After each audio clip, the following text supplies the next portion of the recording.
Hello everybody, this is Terry Jeanette with the Tapping Flamingo. Today's video is a creation with Jesse James Beads Design Ambassador Kit that I was sent, and this is October 2021. I'm using Color Trends Bead Mix in Stone Age and Bead Strand in Bohemian Cream. So with all these really pretty beads, I wanted to just put them all together in a necklace. I like doing that sometimes, just taking some bead soup and just randomly putting them. Boy, look at all that bling. I don't know if it's showing up, but it sure is flashing in person. Oh, I just love this. So anyway, I just took my bead board and started laying out the beads randomly. I took everything I had and mix them all up. Here's what I came up with for my first piece. I really liked these little shell piece. I don't know if it's a resin or what it is, but it's really pretty. And when you kind of move it around, you can see some AB in there. So I'm thinking that is abalone. You can see it on both sides. Put that in the middle. And I totally mixed all my metals in this one. We have copper, we have gold tone, we have the antique brass, and I even added little silver tiny beads in here. So we have all metals, just about, in here, and it works really nicely. I love these beads. They remind me of stained glass, and you have a little bit of that antique brass in there. So the Color Trends bead mix and the Bohemian cream bead strand worked very well together. And I still have quite a few beads left where I can make some more stuff, and that will be a different video. Today, though, I want to show you how I'm going to finish this piece off. So we're going to need some little bead tips, and I'm going to use silver tone. And then I'm going to go back to the brass and just finish that off. We're going to need some wire cutters, possibly round nose pliers, never know. I always keep those handy. And then my flat nose pliers. Always keep those, everything handy. And I'm going to show you how to use these differently than most people use them. I've been making jewelry for a very, very long time. Probably, well, not probably, since the 70s. I know when I was introduced to these bead tips back in the 90s, I was taught to tie knots and put them inside there and close these up. And we've called these a clamshell bead tip because they kind of look like a little clamshell. So what you need to do is you need to thread the clamshell bead tip on there. And then I'm going to tie 2 knots. And I've been doing this, like I said, for a very long time. And I have not had a necklace break on me. That's 1 and 2. Make sure they're tight there. And then you just feed everything in there in that little opening. If you want, I don't do this, but you could put a little dab of glue on this, but you don't really need to. Like I said, I've never had one come apart on me. And then I just gently close these up. And then I take my cutters and I clip this off as close as I can. And then I feel here, like right now, I feel a little piece sticking out. But you can just take your fingernail, which this is probably why my nails are not, I can't keep polish on them. I use my nails as tools.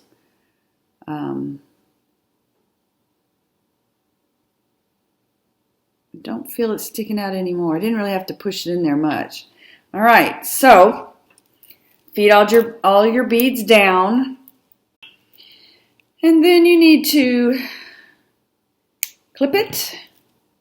You need to allow enough of your beading wire so you can tie 2 knots and feed them down into the clamshell again. So you just, again, do the same thing. This time it's a little different. You are going to need a specialized tool called a straight pin. And what I do is I make sure all my beads are down. You don't want it too tight, because if you have them too tight, your necklace is kind of going to be like stiff, and you don't want it stiff. You want it to lay loosely. At the same time, you don't want it so loose that you will see part of your beading wires. So once you get it down there, you're going to tie a knot.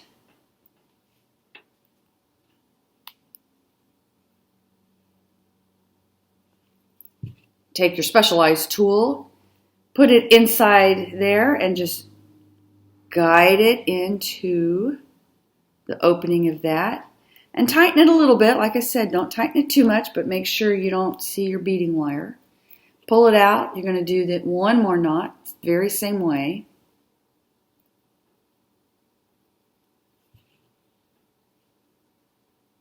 This one you can tighten a little bit more. Once it's in there, you're going to close it up. Make sure your knot is inside there.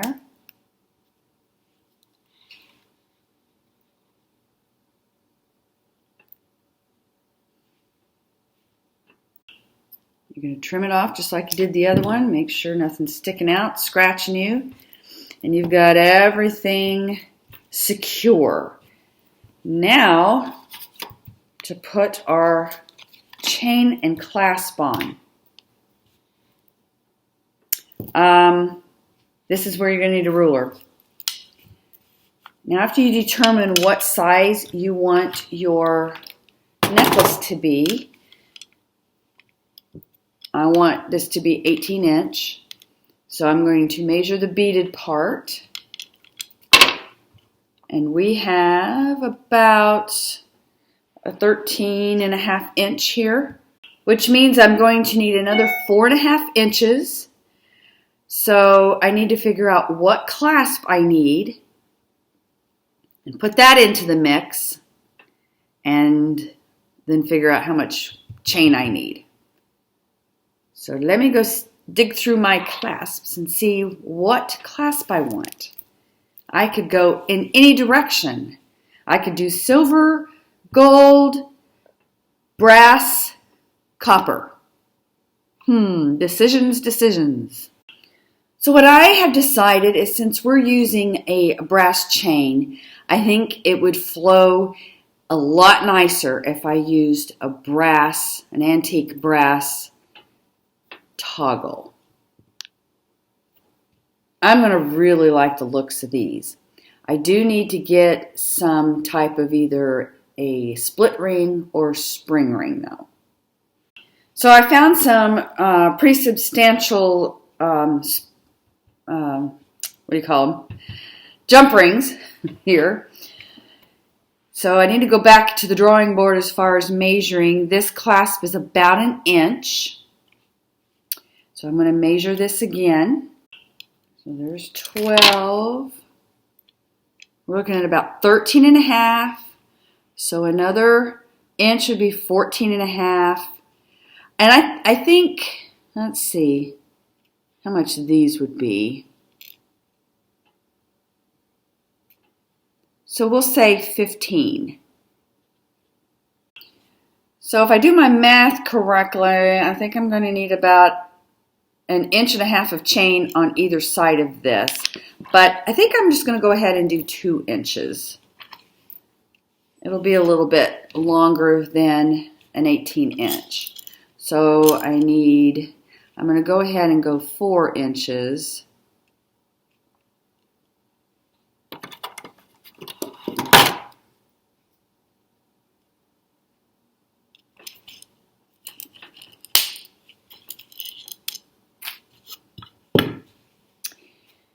And then I'm going to put, let's see, hook these on each side.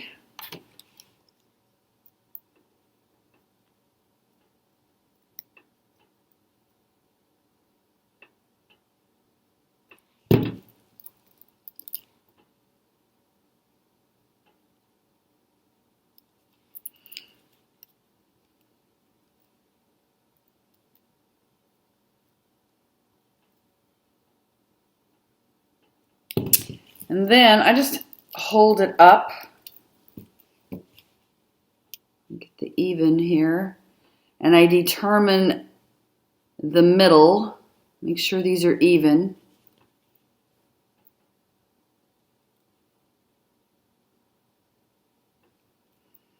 And that link right there is the one I'm going to cut. Whoops.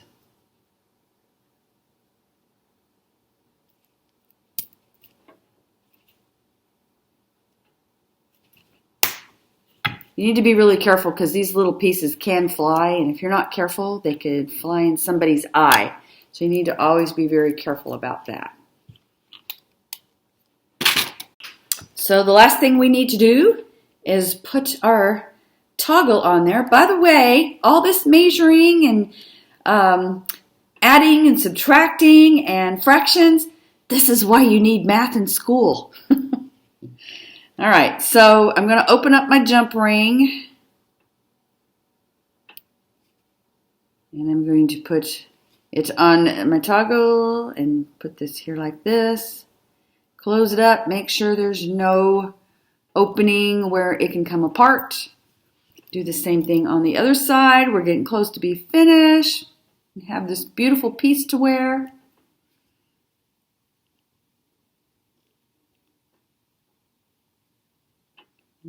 There we go. And close it up very carefully.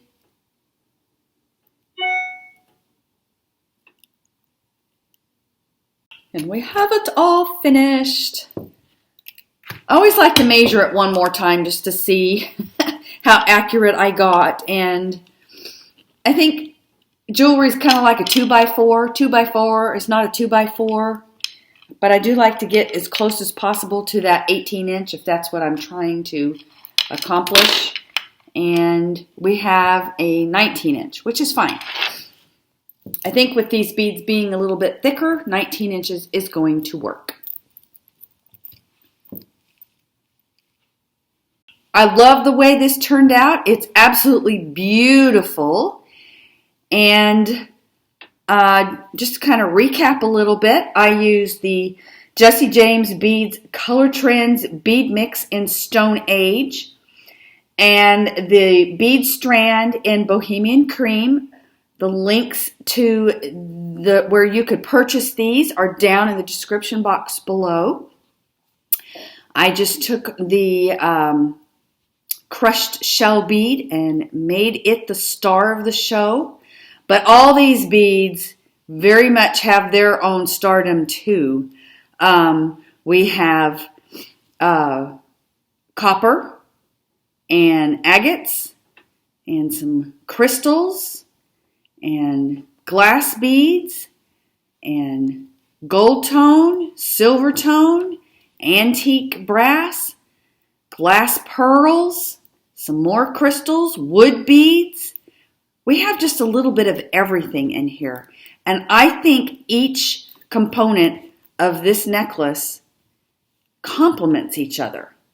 So let me go get ready for the day. I'm actually headed out and I've got to finish getting ready. And I'll put this piece on and model it for you. Here it is, all on. This actually is a very good length for this. I normally like to wear about a 17-inch, but because these beads are pretty substantial, the 19-inch actually works quite well. All I need now is a pair of earrings to go with these, but that's another video. Anyway, let me know what you think. Do you like all these mixed metals together, or are you really not a fan of that? let me know down in the description box below. I'd really appreciate a thumbs up. Mostly though, I hope y'all have a fantastically wonderful day. This is Terry Jeanette with the Tapping Flamingo signing out for now. Bye-bye.